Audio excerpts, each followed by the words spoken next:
আমরা খুব সন্নিকটে চলে এসেছি রমজানের শেষের দিকে, অর্থাৎ রমজান প্রায় শেষের দিকে।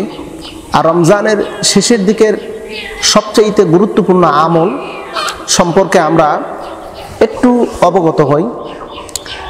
বলা যায় না এই রমজানই হয়তো অনেকের শেষ রমজান হয়ে যেতে পারে, এই রমজানই হয়তোবা আমাদের শেষ, এরপর হয়তোবা দ্বিতীয় রমজান নাও পেতে পারি।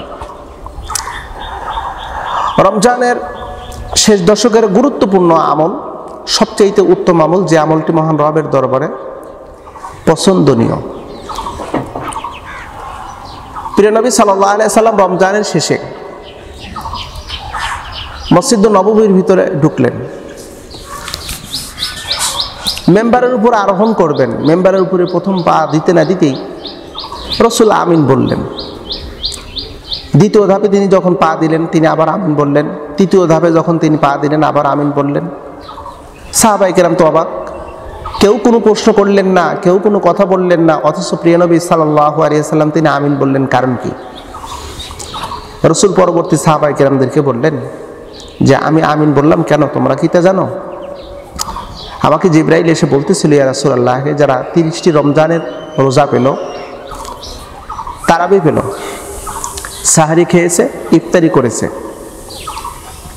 ইতিকাফ করেছে, ঈদুল ফিতরের নামাজ আদায় করেছে, কিন্তু তাদের গুনাহ সমূহ মাফ করতে পারেনি। ওগো নবী, তারা ধ্বংস হোক, এটা আল্লাহর কথা, আপনার কি কথা বলুন। রাসূল বলেন, সাহাবায়ে কেরাম তখন আমি বলেছিলাম আমি। প্রিয় বন্ধুরা, এই রমজানের শেষ দশকের গুরুত্বপূর্ণ আমল হলো নিজেদেরকে জাহান্নাম থেকে মুক্তি পাওয়ার জন্য যে সমস্ত কাজ এবং যে সমস্ত করণীয়। রমজান এসেছে গুনাহসমূহকে মাফ করানোর জন্য, বান্দার অন্তরের আত্মশুদ্ধি করার জন্য, জাহান্নাম থেকে মুক্তি করানোর জন্য রমজান আমাদেরকে আল্লাহ পাক পুরস্কার হিসেবে দান করেছেন। এই রমজানের সিয়াম যেভাবে আল্লাহ আমাদেরকে দিয়েছেন, এমনটি অন্যান্য নবীর উম্মতদেরকে দেননি। শেষ দশকের গুরুত্বপূর্ণ আমলের মধ্যে একটি আমল হলো ইতিকাফ করা। 10 দিনের ইতিকাফ। 10 দিনের ইতিকাফ যদি কোনো ব্যক্তি করে, এই 10 দিনের ইতিকাফের মধ্যে সবচেয়ে বড় পুরস্কার যেটি আল্লাহ পাকের দেওয়া, আল্লাহ পাক সুবহানাহু ওয়া তাআলা নিজে ওয়াদা দিয়েছেন, সেই পুরস্কারটা হলো লাইলাতুল কদরি খায়রুম মিন আলফি শাহর তাতানাজ্জালু আলাইহিমুল মালাইকাতু ওয়ার রূহু ফিহা বিইজনি রাব্বিহিম মিন কুল্লি আমর সালামুন হিয়া হাত্তা মাতলাইল ফাজর। আল্লাহ পাক সুবহানাহু ওয়া তাআলা এই লাইলাতুল কদর অর্থাৎ সম্মানিত রাত, মর্যাদা সম্পূর্ণ রাত, ভাগ্য রজনী রমজানের শেষ দশকের ভিতরে অতিবাহিত করান। আল্লাহর হাবিব সাল্লাল্লাহু আলাইহি সাল্লাম তিনি বলেছেন, রমজানের শেষ দশকে তোমরা লাইলাতুল কদর তালাশ করো, বিশেষ করে বেজের সংখ্যা রাত্রিতে। লাইলাতুল কদর এমন একটি রাত, 1000 মাস অপেক্ষায় একটি উত্তম মাস। 1000 মাস অপেক্ষায় উত্তম মাস বলতে কি বোঝানো হয়েছে? অর্থাৎ এই রাত্রি যদি কোনো ব্যক্তি জাগ্রত থাকে ইবাদতের মধ্যে, তাহলে তার আমলনামায় সওয়াব আসবে।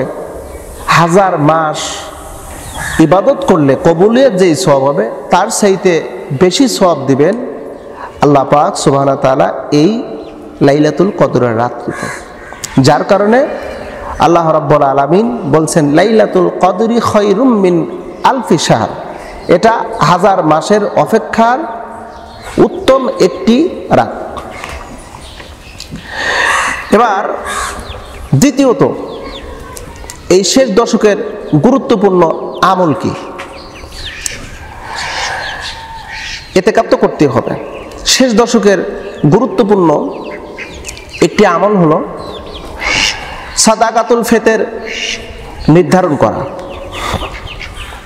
আমরা জানি সাদকাতুল ফিতর এটি গুরুত্বপূর্ণ একটা ইবাদত,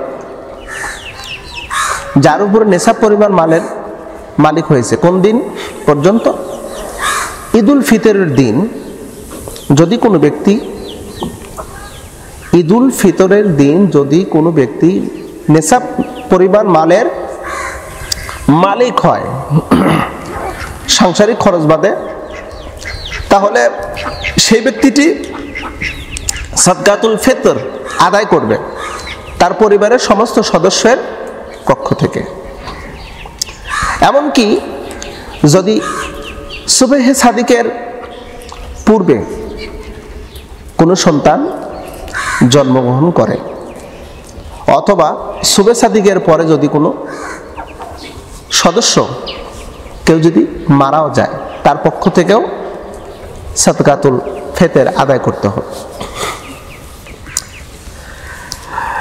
এটি একটি গুরুত্বপূর্ণ আমল, শেষ দশকের সবচেয়ে গুরুত্বপূর্ণ আমল আমরা যেটা অনেকেই লক্ষ্য করিনি, তা হলো আমাদের নিকটতম প্রতিবেশী আছে যারা অনেকেই অসহায়, গরিব, মিসকিন, ইয়াতীম, যাদের নেই কোনো উপার্জিত সম্পদ, উপার্জন করার মতন কোনো ব্যক্তি। ঈদুল ফিতরের এমন একটি আনন্দ ঘন মুহূর্তে তাদের আনন্দ যেন করার মতন কোনো সুযোগ নেই, অভাব অনটন লেগেই আছে।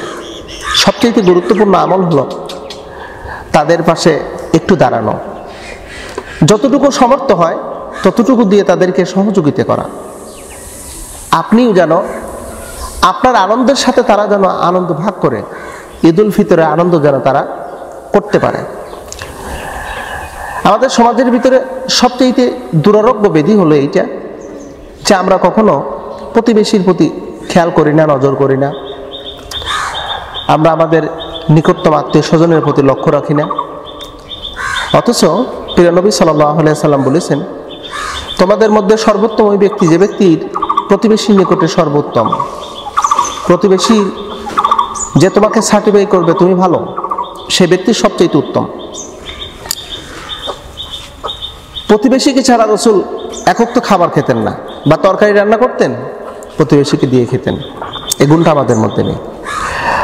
ঈদুল ফিতরের আসার পূর্ব মুহূর্তে আমাদের সবচেয়ে গুরুত্বপূর্ণ আমল হলো আমরা প্রতিবেশীদের প্রতি খবর রাখি, নজর রাখি, তাদের প্রতি একটু আমরা খেয়াল করি, আমরা যেন সবাই তাদের প্রতি সহানুভূতি দেখাই। এইটা হয়ে যেতে পারে আমার আপনার জন্য নাজাতের জরিয়া। আসুন আল্লাহ সুবহানাহু ওয়া তাআলা আমাদেরকে এই রমজানের শেষ দশকে বেশি বেশি করে ইস্তেগফার এবং সামাজিক কাজগুলো করার তৌফিক দান করুক। আমিন সুম্মা আমিন।